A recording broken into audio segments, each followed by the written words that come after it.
And welcome in newest episode of the Caught Stealing podcast, the fantasy baseball podcast here at fantasyalarm.com. I am, well, fresh off an AFC divisional round loss for the Houston Texans. Colby Conway at Colby R. Conway on Twitter.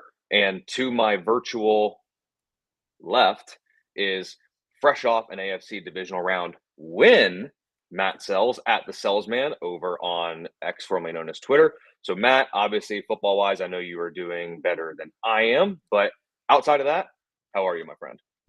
I'm not too bad. It's warming up here. Snow is starting to dissipate from the forecast. It's warming up. And while the Chiefs won, I wouldn't say it was an easy win, right? The terrible wide right beats the Bills again, unfortunately. Bills fans, I feel for you. I really do. Like, they showed a guy crying in the stands. I could totally agree with that. But we're set up for some good final three football games of the year, and then guess what, Colby? Pitchers and catchers. That's right. I mean, honestly, we're pretty much past the point of fantasy football action now. Maybe it's some, championship round DFS. You're doing some showdown slate, stuff like that. But the seasonal stuff behind us. Fantasy baseball is live. And over the weekend, we got some news. We've been waiting on some big name free agents. One of them is Josh Hader signs a record deal in Houston. So, Matt, let me ask you this. Did the Kendall Graveman injury maybe accelerate this deal from the Houston front?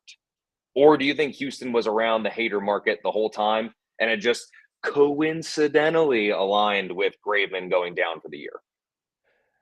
If it coincidentally came, then they're very good at hiding smoke and fire, right? Like, there were no rumblings about Josh Hader before this. There were none. That he was dead in the water. And then all of a sudden, it's like Houston's making a huge push for Josh Hader. So, I mean, they did cover their bases, replaced Kendall Graveman with a lot of Josh Hader. Um, the AAV is interesting to me, given what they already had in Ryan Presley, right? The depth that they already had in their bullpen. Yes, losing Graveman sucks, but they had depth. And they've got Bregman coming up that they're going to have to pay. If I'm not mistaken, they got Tucker a couple of years out that they're going to have to pay. Jordan is going to have to get paid at some point, I believe, unless I'm forgetting a contract extension for Jordan. So they've got some guys they're going to have to pay, and they just forked over, 5 years, 95 mil for Hader? So, not a small chunk of change. And now they're going to have to find room in the budget to sign a bunch of bats.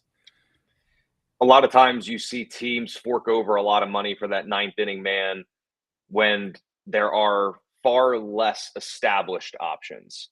Correct. Houston had Presley. They were, I'm going to say fine, but they were probably more than fine, all things considered, with him in the ninth. But, I mean, we knew when Josh Hader signed somewhere, he was going to tank someone's fantasy baseball value. Correct. I did not imagine it being Houston. So I wrote about it over in the free agency tracker over at fantasyalarm.com. So make sure you check it out. Are you in agreement with me that Josh Hader should be probably no worse than the fifth closer off the board in fantasy baseball drafts? Yeah, probably. I mean, the team's going to score a lot of runs. They're going to have a lot of save opportunities. Um, yeah, I think it's a pretty secure thing. They didn't pay him that much money to then have Presley take half his share. Like, pretty sure it's Hader in the ninth. Yeah. Let me ask you this. There's no chance that they split save opportunities 50-50, right? Money talks. So there's no way they split. Correct. I look, if you're desperate for saves and you want to do a high wire act and you don't want to pay the premium it's going to cost to get the elite guys, sure. You're about to see Ryan Presley's ADP plummet because everybody who drafted early and was taking him as the fourth or fifth option off the board is now going to go, oh crap, Hader's there. He's not getting anything, and his ADP is about to plummet. And then you're going to see people go, okay, he might be worth it. And so it's going to settle somewhere around the middle of where it is, right? But the other interesting thing about the Hader signing is the Astros are one of the few teams without any necessarily glaring question marks in the rotation. Right? They've got dudes who could eat innings. Mm-hmm. So they're one of the few teams that you can say, here's their starting five. These guys could easily go 6 a night, if not more. And they had a deep pen. So, like, there could be more chances for Presley if they want to give Hader off nights, because he's never been a guy to rack up a lot of innings. He's never really been a back-to-back closer guy. So there's chances, but you're going to find getting Presley at a steal of an ADP at this point. So in leagues that value saves plus holds, Presley's more still valuable. Very valuable. Yes. Would you say, all right, again, this is very raw considering that the signings happened within 36-ish hours. Is there a more valuable next man up than Ryan Presley? No. Your heart, the conversation might start with him. It's very hard. I mean, maybe Yiner Cano in Baltimore? Yeah. But that's probably it, right? Because Kimbrel's going to get the saves in Baltimore. But if he falters a little bit. Yeah. Let me ask you one last question about this before we move on to the next free agent signing I want to talk about. The Dodgers are assembling this massive super team. They didn't get Josh Hader. Evan Phillips is ADP. Is he getting the Dodger inflation now, considering he's probably going to be the ninth inning guy? Do we now see the for Evan Phillips? Probably. I think he's the next guy to get the rise, right? Which means he's the next undraftable Dodger for us. Correct. But I guess my only question is, if everybody assumes that their pitching staff can hold teams from scoring and everybody assumes that their offense is going to light up the board, are there that many save opportunities for the Dodgers?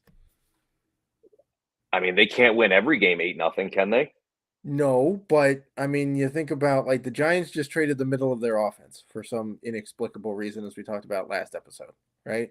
Mm-hmm. They really never seem to have the big thumping, like they seem to need to put together hits, which seems to be what's tough to do against the Dodgers, right? The D-backs, sure, they can score. They're the defending NL pennant winners. They've added some offense. They can score. Rockies, I mean, in cores, I guess, but like, the rest of that division, I mean, the Padres yet to be sorted out because we don't know exactly what their offense is looking like, whatnot. So I don't think that there's that many, like, listen, they're going to win a bunch of games, but how many of them are going to be 3-run save opportunities where they're going to run Phillips out there all the time? Well, here's the question. Do you think Ryan Presley gets more saves than Evan Phillips? Oh, wow. As we currently stand, assuming the Dodgers don't sign another guy. I'll take the chalk and say no. I mean, I think that's a chalk. Maybe it's not. I'll say no. I think it's going to be closer than people think. Phillips comes first alphabetically. That breaks a tie.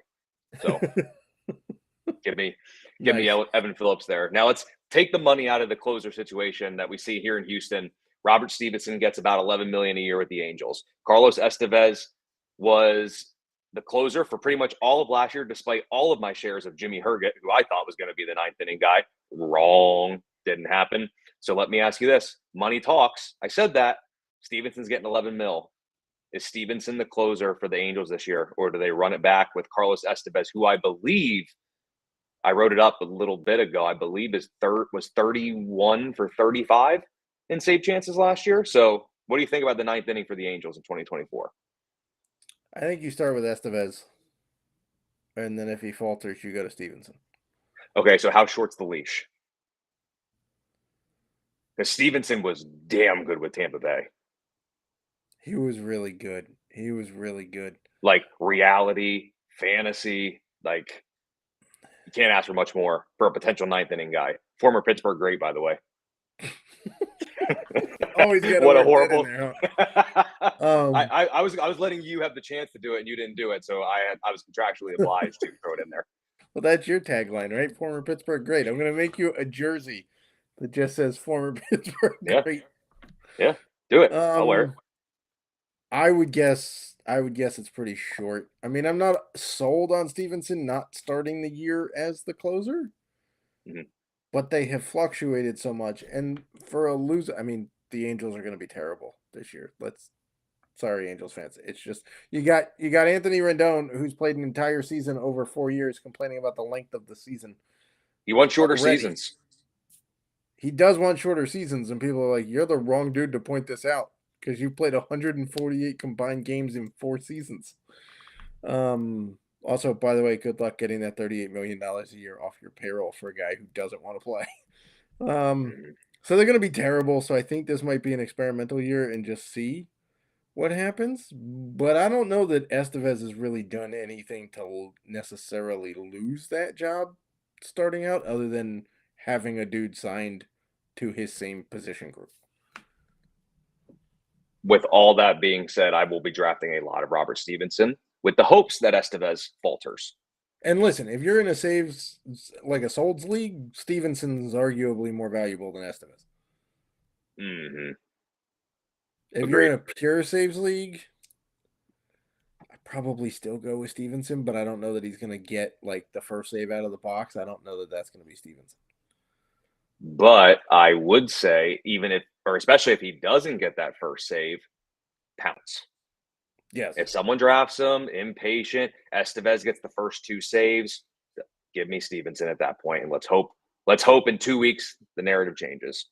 So I'm Stephenson over Estevez, I guess, in short, is what I'm alluding to.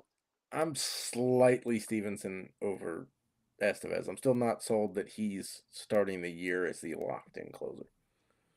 Fair enough. And then with Hader and Stephenson both inking deals to be or potentially be the ninth inning dudes for their team, do you think we see a little bit of run on relievers? We've seen a couple of relievers go here throughout the offseason. You know, the Padres are collecting them in droves, and, you know, all are being called closers, and you can only really have a few, but the Padres somehow seem to have like 13. Do you think we see some maybe reliever market? Do we see it heat up with some of the bigger names that we're waiting on? Or do you think maybe by the next time we record this podcast, we'll actually get to talk about the Blake Snells, the Cody Bellingers, and the other superstars that we're still waiting on? Yeah. I mean, pitchers and catchers are only a few weeks away. Yeah, they reported like Valentine's Day, I think. Right around it. Right around there. So, yeah, we're talking not that far off. I think, man, this is so hard because I don't honestly know what's taking so long on. You have a reigning NL Cy Young Award winner still out there in free agency, right? You've got Cody Bellinger, who was spectacular last year, and we're going to talk about him in a little bit. I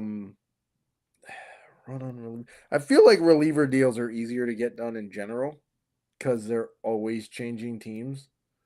And so you could just get them for a super short-term deal. But I don't know. I feel like there's going to be a big signing this week with like a big name guy. There's some smoke to Blake Snell to the Yankees. I don't know if that's going anywhere. I haven't heard anything about that in like a week, but you know, we'll see. At the Selz man on X says there will be a big signing this week. So take that bold prediction, X and family. Whoever's listening, take that for what it's worth. Matt, last week we talked about shaking off I guess you call it the fantasy baseball rust because we've been so deep into fantasy football. It's time to get the fantasy baseball cap back on, and it's time to get into this week's segment of getting back to the fantasy baseball mindset. And this week we're diving into some advanced metrics. We teased it a little bit. We'll be diving into it. So this week, batted ball metrics. Everybody loves them. The hard hit rate, barrel rate, launch angle, fly ball percentage, ground ball rate, fly ball to ground ball ratio. You go to fangraphs.com, you get a whole batted ball section, you get a StatCast section. So, Matt, let me kind of just ask you generally first, before we kind of dive into some of them more particularly, how do you evaluate some of these metrics? Like what numbers matter to you, or how do you take all of this data to formulate into the opinion you have of players, or maybe start sits, add drops, whatever it might be? How do you look at this subset of numbers to kind of formulate your fantasy baseball picture? So, first of all, we've got to come to the realization that ground balls and line drives are the most successful hits, batted ball types in terms of producing successful outcomes on a baseball field, right? Ground balls, next. Fly balls, more risky to producing successful outcomes, right? Because if you hit a fly ball, there's more likelihood that a guy's going to catch it than it's going to make it over the fence or it's going to find a gap, right? So I want a guy with a nice amount of line drives, right? Line drive percent. And I want a guy who isn't producing a low launch angle, right? Because some guys just get lucky and they find the gaps. They like Tony Gwynn, right? They're shooting it through the 5.5 hole, right? And they're getting hits. But generally speaking, guys with super low launch angles are not going to have very high batting averages, aren't going to produce a lot in the counting stat categories, right? But I also don't want dudes with like redonkulously high home run to fly ball rates because those are not sustainable. Okay? No matter what anybody tells you, home runs are fairly fluky unless you have underlying skills that suggest that you can keep producing. And what are those? Solid line drive rates, solid launch angles. You want a guy who's producing a decent amount of doubles because it turns out the correlation between doubles and home runs is very strong. And in terms of like hard hit rate, this one's interesting to me because I really want to see what it's coming off of. And what do I mean by that? If a guy is getting a lot of fastballs, it's very easy to have a higher hard hit rate, right? Because guy throws it in at 98. In order to get a hard hit off of that, it's got to leave your bat at 95 or faster miles an hour. Well, generally speaking, if you're swinging at a fastball, you're imparting more speed to it. It's already starting above the threshold. If you get a bunch of changeups and a bunch of curveballs and a bunch of sliders that are generally speaking thrown slower, and you're still getting a bunch of hard hits, that means you're swinging hard because you're imparting more speed to the ball, right? So that's how I'm looking at those. I don't tend to fixate on them, but I'm using it to justify a trend that I'm seeing in numbers, right? If a guy's batting average drops, I'll look at it and go, okay, well, what happened? Did the pitch mix, did he see more certain pitches? Maybe. Oh, there was a huge drop in his launch angle. Well, there you go. Now he's hitting worm burners that are getting out at first base instead of launching it over the shortstop's head for a single or a double to the gap, right? That's how I'm using them. How are you using them? I will tell you how I'm using them, and let me pose it to you this way. Sometimes you'll see people say, which of those numbers matter? And here's what I will say. Matt, let me tell you this. What if I told you player A had a 93.4 mile per hour average exit velocity last year? You would probably say, pretty good. What would your next question be? My next question would be, what is the launch angle? Exactly. So I got it pulled up here. Yandy Diaz had a 93.4 mile per hour average exit velocity last year with a 5.7 degree launch angle. By the Yordan way, Alvarez was at league average on exit velocity is like just over 90 miles an hour. Yep. Yordan Alvarez, 93.3 mile per hour average exit velocity, 0.1 mile per hour behind Yandy Diaz, but with a 17.1 degree launch angle. Why do you think last year when it came to MLB player props, it was Yandy Diaz over half of a single or half singles, aka one single, versus always taking Yordan Alvarez over 1.5 total bases? Which guy do you want? One of them will be great for batting average, And Jordan's still fine too, but Jordan also packs a punch. No, none of those singular metrics really matter. Right. You have to They're all in package them. conjunction. Yep. You have to use them in conjunction. It's like saying a single word and trying to make a point where you need 7 things to make that point, right? Like, great example. Those two dudes had basically the same hard hit rate.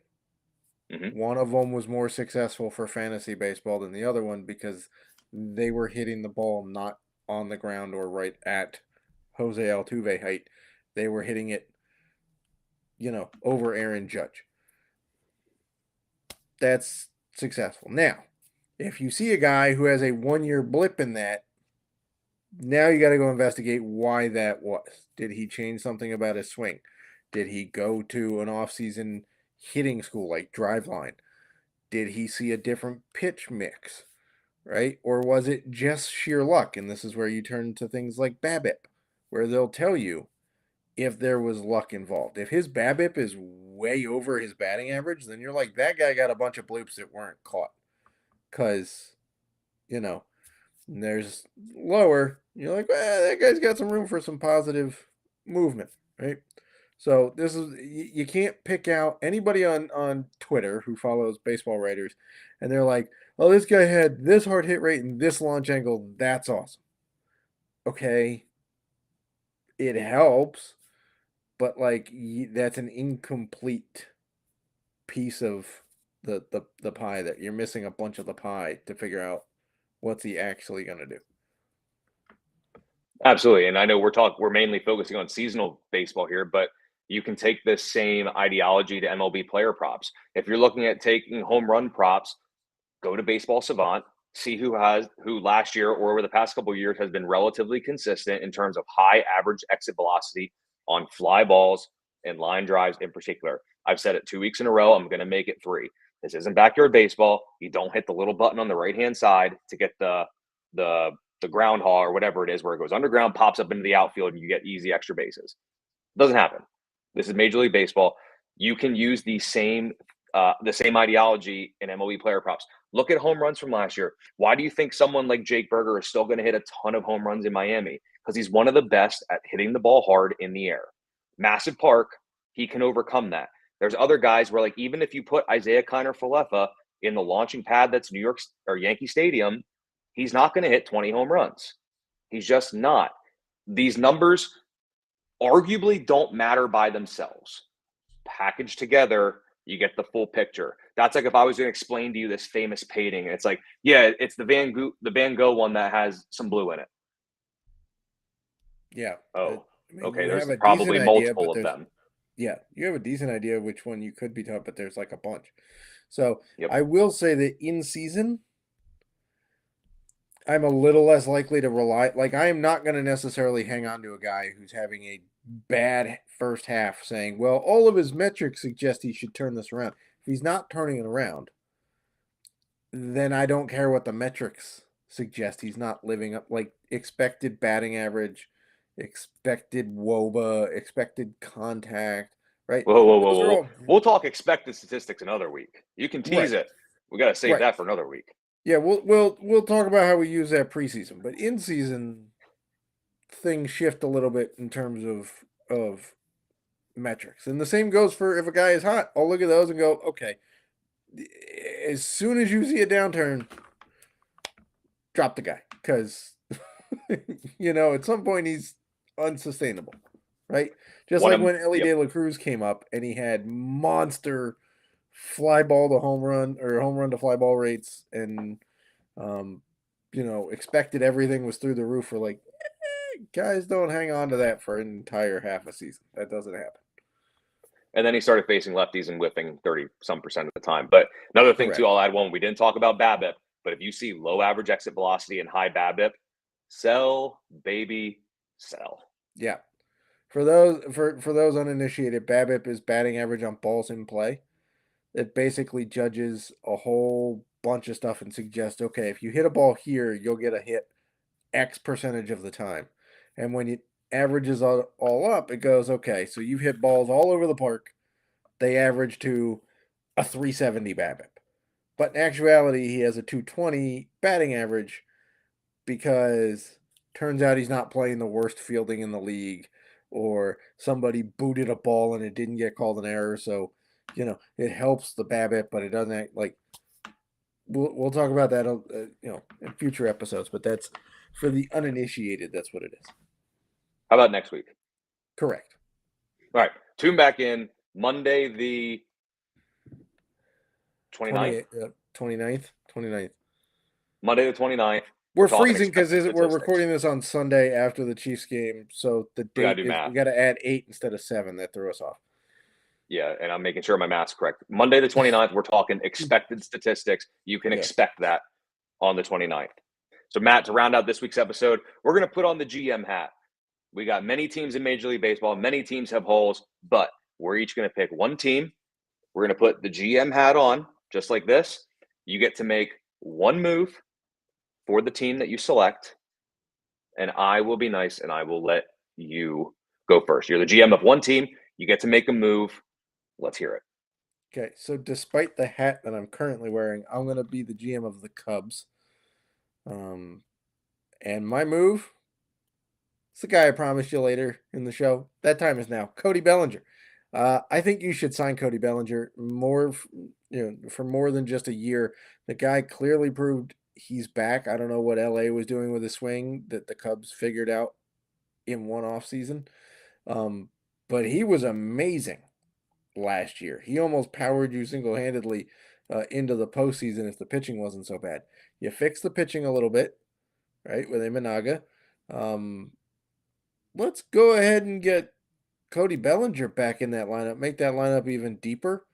You got some impressive young talent coming up here. You got Matt Mervis, who should be coming up. Matt Shaw is coming up from your prospects here shortly. Go get Cody Bellinger, man. Lengthen your lineup. And not to mention the dude is a Gold Glove defensive center fielder. No team can use help in center field right now. But come on. Guy put on a show even in the windy conditions in the ivy of Wrigley Field. So I'd go add that guy. That lefty bat with the windy Wrigley could be really nice. It was great last year. And then you get to use him in small ballparks in the NL Central. Come on, man. I don't see what you're waiting on. I mean, I don't mean to be facetious, but part of me does. Could you imagine Cody Bellinger at Wrigley Field? I mean, I think we already saw. We don't even have to Photoshop the jersey for the signing. I mean, you can literally just go to the internet and go first glance, Bellinger in a Cubs uni. Oh wait, second glance. Yeah, I mean, I don't know. What do you think? 307, 26 homers and 97 RBIs? Could you imagine that in the blue and white at Windy Wrigley? I mean, I don't understand what the man has to do to get a 5-year, and he's still pretty young too. He's been around a while, but he's still pretty young. He's coming into his prime at this point. So why not do a 5-year deal for, I don't know, $175? Well, here's the problem with that. Ross Atkins has been relieved of his duties. I have stepped in as the Toronto Blue Jays GM, and we're prepared to offer 6 for $220 for Bellinger to come to Toronto. I, as the GM of the Blue Jays, I got it pulled up here. I've been writing this lineup card for weeks. Cannot go into the season with 5 of my 6 first at-bats per roster resource being right-handed hitters, with my only lefty being Cavan Biggio. That cannot fly. Well, I don't know how else I can say it. They'll all be hitting grounders. Yeah. The Toronto launch angles. That is especially Vladito, who forgot how to hit last year. Hey, best shape of his life. He does look good though. Hey, Carlos Rodon's also come in the best shape of his life, but we'll get to how to evaluate that in a couple weeks. But Toronto, we've talked about it for weeks. Toronto needs a left-handed bat bad. A power left-handed bat in the top third, maybe hitting fourth in that lineup, Cody Bellinger would be perfect in this Toronto lineup. Put him in the AL East. Do you think that I like it more than Wrigley. Do you think the Toronto fans are still moping over the Shohei Ohtani fake out? And B, do you think they're going to be satisfied with Bellinger as basically a door prize for not getting Shohei? No. I mean, I would be. He's a Gold Glove defensive center fielder and a really good bat who seems to have. But some people, but most aren't rational. Most aren't rational. Correct. So it's one of those things where, like, once you've committed to trying, this is kind of a double entendre, but once you've committed to trying to get Ohtani, anything else is just going to be like I don't want to say a slap in the face to the fans, but it's not going to go over well, regardless of how good of an actual signing it would be. So, I mean, let me tell you this: without Ohtani, it definitely looks rough. Without Bellinger, it looks rough. This lineup is in trouble with no left-handed bat in the top third. They got some good pieces, but without a power lefty bat. If the Yankees do sign Blake Snell, and you get a full righty lineup out of Toronto that Snell's gonna face 3-4 times a year, plus the healthiest Rodon's ever been, apparently.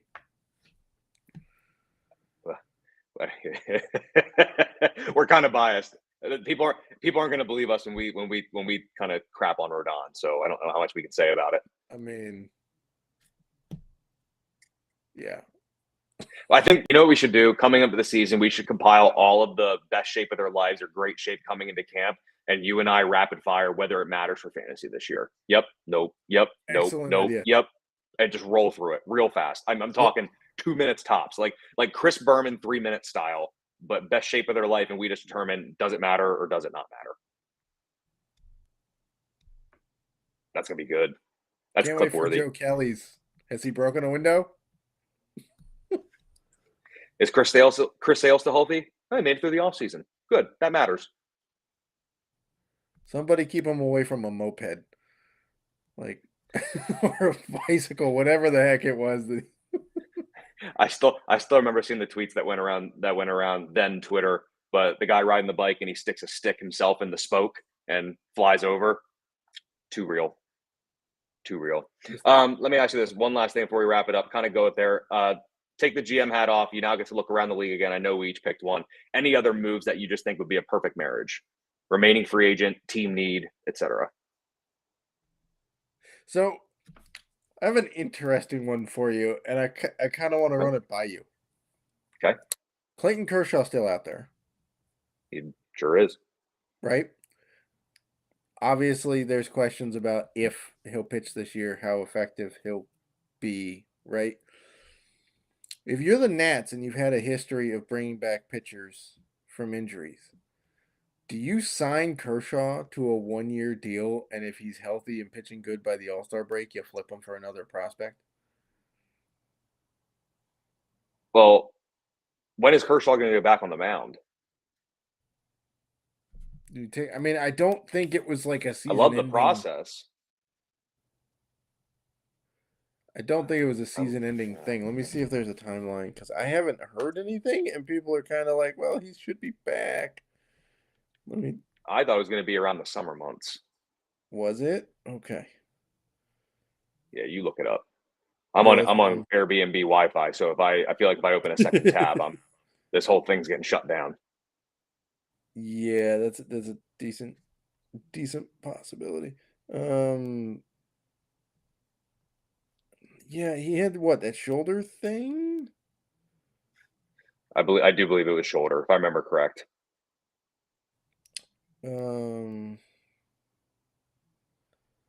Yeah, it repaired some ligaments. I can't pronounce those.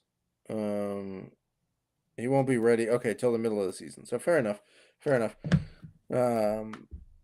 still, the thought process is there. Thought process is there, though. I can see it. It would make sense. at least worth a So shot. I guess for Kershaw, you're looking at maybe a 2-year deal. You eat the first year, and then you hope that he's back healthy and pitching in the second. Kind of like, I feel like there was another pitcher who just got one of those like last year. I think they got like a 2-year deal, knowing they were out with Tommy John for the first year. Well, I know this offseason it happened with Tyler Mahle. He'll miss There you go. most of this year, but they inked Correct. him He to a got a 2-year 2-year deal. deal. Yeah. Yep. With what? With the Rangers, right? Yes. Yeah. Yeah, because So, Texas is okay. going to come hoping at the trade deadline that their best two acquisitions are a healthy Jacob deGrom and a healthy Tyler Mahle. Could work. So apologies for throwing that one out there. I didn't realize Kershaw was going to be out that long. But like, if you're a small team and there's a kind of a questionable dude, like, why not sign him to a 1-year and try to flip him? All right, hear me out. Take out the try to flip him. What about Boston signing Brandon Woodruff? It's not a terror. I mean, they need pitching help, right? It won't help for most of this year, if not all. Like I forget Lucas, I exactly how mean, long he's yes. out. Yeah, you can basically, but like if you sign him to like a 3-year, maybe a 4-year deal, and you backload it, so the healthier he is, the more Do a 2-year with a third year team option. something like that. I don't know. The question more for Boston is John Henry gonna unleash the purse strings and let Craig Breslow actually do anything? Because right now it All looks right, like so they that move fired won't one happen. GM Okay. to bring in another guy who's doing the same job the other guy was doing. I don't know. Seems like John Henry cares more about his soccer team than his baseball team. But Hey, I what do mean, we know? I could see Woodruff being a guy who gets that kind of a deal. Also, if you're Milwaukee, why aren't you doing that? Yeah. Oh, they're too busy making their own pitchers mad in arbitration. So That's true. They took one of them to like the arbitration process over what, $75,000 or something. Very hey, small amount of money. very easy for us to say sitting here though as two dudes doing a fantasy baseball podcast wearing football team shirts. So I don't know Hey how much man, room I we have got a to talk. baseball hat on. Can I spin this hat really quick to a baseball team? Nope. Don't think so, unless there's a minor league team we're forgetting about. I don't know. I can't even try to come up with this one real quick. So yeah, you got a hat on. Yeah, we're certified baseball podcast. So those are some moves. We'll see if we get any of the big ones dropping. But next week, you can expect expected statistics. Yep. We're diving into it. We'll talk about it next week as well as all the moves. Head over to fantasyalarm.com. Stay up to date with all the free agent moves in the free agent tracker. We are updating regularly at fantasyalarm.com. Give Matt Selz a follow on X at the Selzman. I'm at Colby R. Conway. And we will see you on Monday the 29th with the next edition of Caught Stealing here at Fantasy Alarm.